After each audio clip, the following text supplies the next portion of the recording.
মুখ্যমন্ত্ৰীয়ে এই কথাটো জানি ৰখা উচিত যে পৃথিবীৰ বুকুত ইসলাম ধৰ্মই একমাত্ৰ ধৰ্ম যি ধৰ্মত মানুহে পেশাব পায়খানাৰ পৰা আৰম্ভ কৰে ৰাষ্ট্ৰ পৰিচালনালৈকে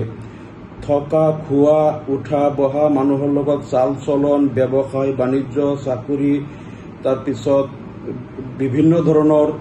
মানুহৰ জীৱনৰ প্ৰত্যেকটো পদক্ষেপত কি কাম কেনেকৈ কৰিব লাগিব কেনেকৈ উঠিব লাগিব কেনেকৈ বহিব লাগে কেনেকৈ কথা পাতিব লাগে বিয়া বাৰুৰ প্ৰত্যেকটো কথাত কুৰআন হাদিসৰ ধৰ্মীয় নিৰ্দেশনা আছে মানুহৰ নিজৰ ইচ্ছামতে একো কৰিব নোৱাৰে প্ৰত্যেকটো কথা ধৰ্মীয় বিধি নিষেধ তাত দিয়া আছে একমাত্ৰ ধৰ্ম ইসলাম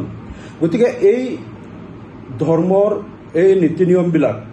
কুৰআন হাদিসৰ আলোকত প্ৰত্যেকটো কথা মানুহে কেনেকৈ জীৱন ধাৰণ কৰিব কেনেকৈ সমাজত শান্তি শৃংখলা আহিব এই সকলোবিলাক কথা মাদ্ৰাসাত শিক্ষা দিয়া হয় আৰু সমাজৰ পৰা 2-4জন লোক তেওঁলোক আলিম হিচাপে শিক্ষিত হৈ আহি বাকি মানুহক এই কথাবিলাক জনায় আৰু বাকি মানুহসকলে আলিমসকলৰ পৰা শিকি বুজি লয় কোনটো কাম কেনেকৈ কৰিব লাগে ধৰ্মীয় ৰীতি নীতিবিলাক তেওঁলোকে আলিমৰ পৰা শিকি লয়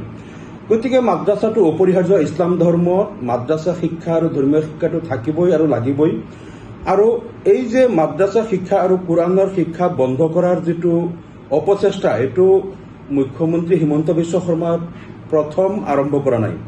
এটো 1000 বছৰ পূৰ্বে যেতিয়া কুৰআন অৱতীৰ্ণ হৈছিল আমাৰ নবী হযৰত মুহাম্মদ সাল্লাল্লাহু আলাইহি ওয়াসাল্লামৰ ওপৰত কুৰআন যেতিয়া নাজিল হৈছিল তেতিয়াই কিন্তু কুৰআনৰ শিক্ষা যাতে মানুহৰ ওচৰত যাব নোৱাৰে কুৰআনৰ শিক্ষা বন্ধ কৰাৰ কাৰণে তেতিয়াই আবু জাহেল উতবা আবু লাহাব সাইবা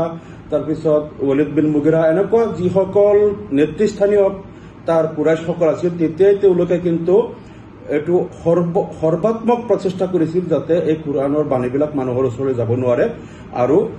সেইকাৰণে তেওঁলোকে কি কৰিছিল আৰবৰ প্ৰত্যেকজন মানুহৰ ওচৰত গৈ পেলাই কৈছিল যে মুহাম্মদ এজন পাগল হৈ গল তেও যাদুকৰ তেওঁৰ ওচৰত নাযাবা তেওঁৰ কুৰআনৰ বাণী নুশুনিবা আৰু আৰবৰ বা অন্যান্য দেশৰ পৰা মক্কালৈ যিমান মানুহ আহিছিল সেই মানুহসকলৰ ওচৰত আগতীয়াকৈ তেওঁলোকে গৈ পেলাই কৈছিল যে তোমালোকে ইয়াত মুহাম্মদ নামৰ এজন মানুহ আছে তেওঁৰ ওচৰত নাযাবা তেওঁৰ কথা নুশুনিবা তেওঁ যাদুকৰ হয় আৰু তোমালোকে কাণত আঙ্গুলি দি ৰাখিবা তেওঁৰ ওচৰত গলে কাৰণ এই কথাটো তেওঁলোকে জানিছিল যে যিজন মানুহে কুৰআনৰ কথাবিলাক শুনে তেওঁই ইছলাম ধৰ্ম গ্ৰহণ কৰে কাৰণ এই কুৰআনৰ বাণীত ইয়াত যেটো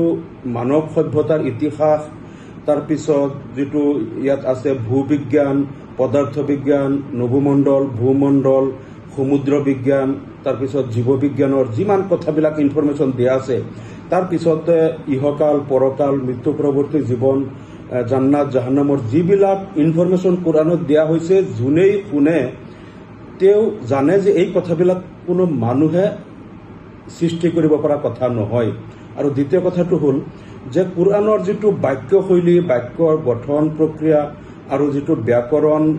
শৈলী আৰু উচ্চ স্তৰৰ যেটো ভাষা ইয়াত ব্যৱহাৰ কৰা হৈছে এই ভাষা আৰু এনে ধৰণৰ বাক্য শৈলী কথন শৈলী কোনো মানুহে সাহিত্যিক কবিসকলে সৃষ্টি কৰাটো সম্ভৱপৰ নহয় আৰু তাৰ উপৰি হযৰত মুহাম্মদ সাল্লাল্লাহু আলাইহি ওয়াসাল্লাম আছিল নিৰক্ষৰ তেখেতে কোনোদিন আনুষ্ঠানিক লিখা পঢ়া কৰা নাই গতিকে তেখেতৰ নিচিনা এজন মানুহৰ পক্ষে ইমান উচ্চ স্তৰৰ ভাষা আৰু সাহিত্য সম্ভাৰ থকা আৰু ইমান ধৰণৰ জ্ঞান সম্ভাৰ থকা মানুহে নজনা কথাবিলাক বিভিন্ন বিষয়ৰ কথাবিলাক তেওঁৰ পক্ষে ৰচনা কৰা সম্ভৱ নহয় এই কথাটো জুনেই শুনিছিল এই সুললিত কুৰআন শুনিয়েই তেওঁ ইছলাম ধৰ্ম গ্ৰহণ কৰিছিল আৰু এই কথাটো যেতিয়া আবু জাহেল উতবা সাইবাহতে গম পালে যে কুৰআনৰ কথা জুনেই শুনে তেওঁ ইছলাম ধৰ্ম গ্ৰহণ কৰে সেইকাৰণে তেওঁলোকে সকলো মানুহক ওচৰত গৈ পেলাই কৈছিল যে তোমালোকে মুহাম্মদৰ কথা নুশুনিবা তেওঁৰ ওচৰত নাযাবা বাহিৰৰ মানুহবিলাকক যেতিয়া কৈছিল তোমালোকে এই মানুহজনৰ ওচৰত নাযাবা কাণত আঙ্গুলি দি ৰাখিবা এই মানুহজনৰ ওচৰত যাওঁচোন গৈ পেলাই শুনো তেওঁ কি কয় বাহিৰৰ মানুহ আহি পেলাই যেতিয়া তেওঁৰ কথা শুনিছিল বহুতে কিন্তু তেতিয়া লগে লগে